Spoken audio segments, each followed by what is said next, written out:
Hello everyone, welcome to the HardReset channel, and today I'm going to show you how to use one-handed mode on the POCO M8.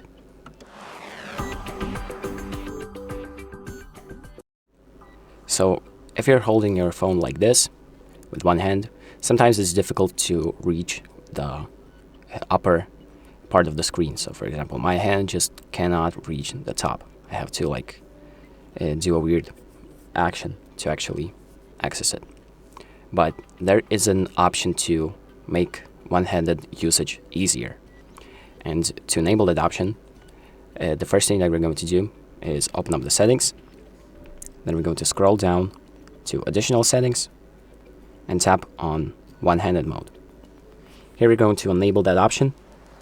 And what this basically does is now, while you're holding your phone with one hand, all you need to do is scroll from left to right on this control bar on the bottom, like this.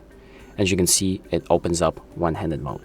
So now the screen is lowered and it's easier for you to reach the bottom parts of the screen. So I can just, boom, scroll like that. And to exit out of the mode, you just tap pretty much anywhere on the top, right here, and it's going to go back to normal. So it's pretty easy now to reach the top parts of the screen. Just scroll like that, boom, do the action, and then tap out. And that is pretty much it. So thank you for watching. I hope this video helps you, and make sure to like and subscribe.